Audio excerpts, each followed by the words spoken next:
As a home maker हमारी हमेशा ये ख्वाहिश होती है ना कि हमारा घर हमेशा साफ़ सुथरा, ऑर्गेनाइज, नीट एंड क्लीन हो और किचन भी इसी तरह से ना चमकदार दमकता दिखाई दे। सिंक में कभी भी कोई बर्तन नज़र ना आए और हर चीज़ साफ़ सुथरी हो, किसी चीज़ पर कोई चिकनाई मैल जमी हुई ना हो। ये ख्वाहिश ना हर एक होम मेकर की है, लेकिन इस ख्वाहिश को पूरा करने के लिए कुछ हमें ही अपनी हैबिट्स को डेवलप करना होगा, कुछ अपनी रूटीन लाइफ को ऐसा सेट करना होगा कि हमारा जो घर है ना वो हमेशा साफ़ सुथरा, चमकता और दमकता दिखाई दे। तो अगर आप लोग भी चाहती हैं कि आपका घर हमेशा साफ सुथरा, ऑर्गेनाइज और नीट एंड क्लीन रहे, तो ये ब्लॉग आपके लिए खास तौर पर है। तो आपने बस करना ये है कि आपने वीडियो को देखना है पूरा। अस्सलाम वालेकुम, क्या हाल चाल है और कैसे हैं सब? उम्मीद करती हूँ सब खैरियत से होंगे। अल्हम्दुलिल्लाह मैं भी ठीक ठाक हूँ। यहाँ जी नाश्ता वगैरह कर लेने के बाद मैं सफाइयाँ करने लगी थी, तो उससे पहले मैंने कहा कि चिकन को डीफ्रॉस्ट होने के लिए रख दूँ, क्योंकि मुझे आज चिकन पुलाव बनाना था। जब तक मेरे घर की सफाई होगी मेरा जो चिकन है ना वो भी डीफ्रॉस्ट हो जाएगा। सबसे पहली हैबिट जो आपने अपने घर को साफ सुथरा और नीट एंड क्लीन रखने के लिए अपनानी है ना, वो ये है कि आपने ना 15 दिन बाद कोशिश किया करें कि अपने घर के सेहन को ना सर्फ के साथ साफ किया करें। मैं और मेरे बच्चे ना हम नीचे फर्श पर बैठकर ही खाना खाते हैं तीनों टाइम का। मुझे तो लगता है मिडिल क्लास फैमिलीज में ना नीचे ही बैठकर खाया जाता है। हम औरतों को ना वैसे भी बिस्तर पर बिठा के बच्चों को खाना खाना अच्छा नहीं लगता, क्योंकि बच्चे अक्सर सालन गिरा देते हैं, पानी गिरा देते हैं। तो इसलिए हम कहते हैं कि नीचे ही बैठो, हमारी औकात नीचे ही बैठकर खाना खाने वाली है, तुम लोग बेड पे बैठ के नहीं खाना खाओगे।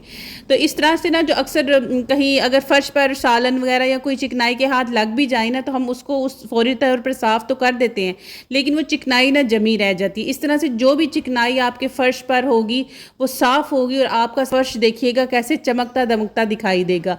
अब ये ज़रूरी नहीं है कि आपके घर में मार्बल लगा है तो तभी आप ये करेंगे। आपका अगर फर्श है, मार्बल लगा है, टाइल्स हैं, कुछ भी है, अगर आप इसको इस तरह से 15 दिन बाद साफ़ करेंगे ना, तो यकीन करें आपका जो सेहन है ना वो चमकता दमकता दिखाई देगा। अब घर के तमाम काम ख़त्म हो चुके, तो चिकन भी जो है वो मेरा ना डीफ्रॉस्ट हो चुका था। तो मैंने कहा साथ ही ना खाना बनाने की भी तैयारी कर लूँ, क्योंकि गर्मी है, बच्चे जो हैं वो उनको ना भूख भी बड़ी जल्दी लग जाती है। तो यहाँ पर आज ना मैं बना रही थी यखनी पुलाव। अच्छा, सेकंड काम आपने क्या करना है, या सेकंड हैबिट जो आपने अपने अंदर डेवलप करनी है ना, कोशिश करें कि आप जितनी मल्टीटास्किंग कर सकती हैं ना वो करें। मेरे अंदर अब ये हैबिट इतनी डेवलप हो चुकी है कि मैं जब भी किचन में कुकिंग करने आती हूँ ना, तो किचन का तो स्पेशली मेरा कोई भी काम हो, डीप क्लीनिंग हो, ऑर्गेनाइजेशन हो या कोई भी काम हो, उसको मैंने मंथ के स्टार्ट में तो एक दफ़ा लाजमी ही करती हूँ, और दूसरा मैंने कुकिंग के टाइम पर ही करना है। अब जैसे अब मंथ का स्टार्ट है, ग्रोसरीज वगैरह लेकर आई हैं, उनको अपनी अपनी जगह पर रखना भी है। तो ज़ाहिर है उसको रखने से पहले एक दफ़ा अगर हम अपनी चीज़ों को साफ़ कर लेंगे ना, तो फिर ये है कि वहाँ पर ना क्लटर इकट्ठा होते होते होते वो बहुत ज़्यादा नहीं हो जाता। यहाँ पर देखें कि मेरे जो कैबिनेट्स हैं ना ऊपर, उनमें होल है, तो मिट्टी रस रस के नीचे देखें कितनी ज़्यादा मिट्टी ना इकट्ठी हुई हुई है। तो लग रहा है ना कि ये महीने के बाद ही साफ़ हो रहा है। और हम लोगों को ना छोटी छोटी चीज़ें जो हमारे घर की टूट जाती हैं ना, उनको ना संभाल के रखने की भी बड़ी आदत है। अब मेरी ये बॉटल का ना, मेरी ना ये बॉटल टूट गई थी, इसमें मैंने सिरका डाल के रखा था। बॉटल तो टूट गई, लेकिन उसका कैप मैंने संभाल लिया कि चलो जी मैं कहीं नई बॉटल लेके आऊँगी तो मेरे काम आ जाएगी, जबकि ये मेरे किसी काम आने वाली नहीं थी। तो इसको भी ना उठा के कोशिश किया करें, जो चीज़ आपके यूज़ की नहीं है ना उसको फौरी तौर पर डी क्लटर कर दे। और ये देखिए कितनी सारी मिट्टी है जो सिर्फ एक कॉर्नर में से निकली है। तो यही होता है, अगर हम मल्टीटास्किंग कारी होंगी तो जो हमारा काम है ना वो बहुत ज़्यादा आसान हो जाता है। अब एक साइड पे मेरी चिकन की यखनी भी बन रही है, और साथ ही साथ जो मेरे किचन की जो मेरे स्पाइस जार्स हैं डेली यूज़ के, ये भी साफ़ हो जाए। अब आज अगर मैंने अपने स्पाइस जार्स को साफ़ कर लिया है ना, तो कल मैं अपने ओवन को देख लूँगी। इसी तरह मैं किचन के ना थोड़े थोड़े पोर्शन को लेती हूँ, एक ही साथ अपने काम को नहीं करती, ताकि मेरे ऊपर बर्डन भी ना पड़े, मेरी थकावट भी बिल्कुल ना हो, और मुझे ये भी ना फील हो कि मैं सारा दिन काम करती रहती हूँ और मेरे काम जो हैं फिर भी ख़त्म नहीं होते और मुझे थकन फील हो। इससे बेटर ये होता है अपने काम को आपने ना पोर्शंस में डिवाइड करें।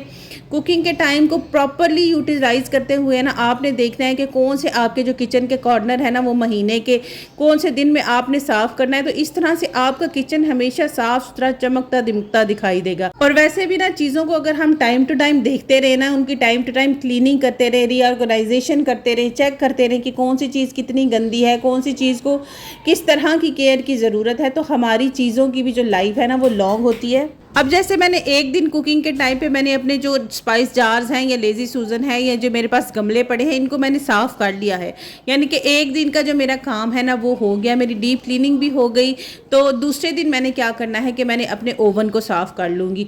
इसी तरह से ना किचन के स्मॉल स्मॉल पोर्शंस लेके अगर आप अपने किचन को प्रॉपरली साफ़ करेंगी ना तो यकीन करें आपको कभी भी डीप क्लीनिंग की ज़रूरत नहीं पड़ेगी। आपको अलग से 4-4 5-5 घंटे सिर्फ अपने किचन को या अपने किसी भी घर के कोने को लगाने की जरूरत नहीं पड़ेगी। अगर आप अपनी सिर्फ इस एक मल्टीटास्किंग वाली हैबिट को अपना लेंगी ना तो आप यकीन करें कि आपका घर हमेशा ऑर्गेनाइज, नीट, क्लीन और सुथरा ही रहेगा।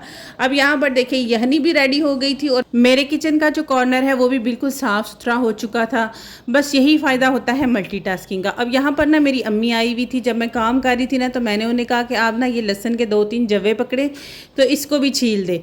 बस लगे हाथ मैंने ना कहा कि अम्मा मेरी भी फारिग ना बैठे, उनसे भी थोड़ा बहुत काम करवा लूँ। अच्छा आप भी बताइएगा कि आपको भी मेरी तरह ये देसी लहसुन छीलना मुश्किल काम लगता है? मुझे तो इतना मुश्किल काम ये लगता है ना इसको छीलना कि मेरी तो अम्मी जब भी आती है ना मैं उनसे छिलवा लेती हूँ, क्योंकि अगर तो वो हो ना जो चाइनीज़ वाला होता है मोटा मोटा वो तो फ़ौरन तौर पे छिल जाता है, लेकिन इसको तो 1 घंटा चाहिए होता है। इतने छोटे छोटे बीच में से जब्वे होते हैं और लहसुन निकालना होता है, फिर दिल भी नहीं करता कि फेंके। इतनी मेहनत से कमाए हुए पैसों से जब चीज़ खरीदी जाए ना तो उसको फेंकने को भी दिल नहीं करता। तो इसलिए मैं ना फिर अम्मी से 1-2 दिन का छिलवा के रख लेती हूँ। आपके भी घर में अगर आपकी सास है, आपकी अम्मी रहती हैं या आपके करीब अम्मी का घर है और अम्मी अगर आपकी तरफ रोज़ाना की बेसिस पे आती है ना तो मैं तो आपको यही रिकमेंड करूँगी कि भाई अपनी अम्मा को बोलें कि अम्मा लहसन ना आप ही छील लो, साढ़े वाला काम नहीं है, साढ़े तो ज़रा औखा ही काम है। इस गले माओं को ना ये काम वैसे भी करना पसंद है, वो ये काम कर लेती हैं। मैंने ना बड़ी ईद के बाद मोटे गोश्त का ना यहनी पुलाव बनाया था तो मेरे बच्चे को ना बड़ा पसंद आया था। उसमें असल में हड्डियाँ बहुत ज़्यादा थी तो जो उसका स्टॉक निकला था ना वो बड़ा ही मज़े का बना था। तो फिर ना वो यहनी पुलाव बड़ा मज़े का बना था। तो उसकी फरमाइश ये थी कि मुझे ना यहनी पुलाव ही खाना है। तो मैंने कहा बच्चे कोई मसला नहीं है, हम चिकन का बना लेते हैं। बनाना तो यहनी पुलाव है ना, बेसिक जो स्टॉक है ना, अगर आप यहनी पुलाव बनाना चाहते हैं ना तो आपने जो हड्डी वाला गोश्त होता है ना वो लेना है। और चिकन तो वैसे भी आप जब भी लेने जाए ना, अगर आपके हस्बैंड जा रहे हैं या आप खुद भी ले रही हैं तो जो छोटी मुर्गी होती है ना आपने उनको कहना है कि हमें छोटी मुर्गी का गोश्त दें। सम टाइम होता है कि इतनी बड़ी बड़ी जो मुर्गियाँ होती हैं उसका वो गोश्त देते हैं ना तो वो ज़्यादा मुझे नहीं लगता कि उसका टेस्ट अच्छा नहीं होता। इसलिए जितना भी आप छोटा चिकन लेके आएंगी ना उसका टेस्ट आप देखिएगा बड़ा ही अच्छा बनता है। बस जी फ्रेंड्स आज के ब्लॉग के लिए इतना ही। अब देखें बातों ही बातों में मेरा पुलाव भी रेडी हो गया, आपसे बड़ी सारी गपशप भी कर ली है। आपको अगर ब्लॉग पसंद आए तो कमेंट सेक्शन में ज़रूर बताइएगा। चैनल को सब्सक्राइब, वीडियो को लाइक और शेयर ज़रूर कीजिएगा।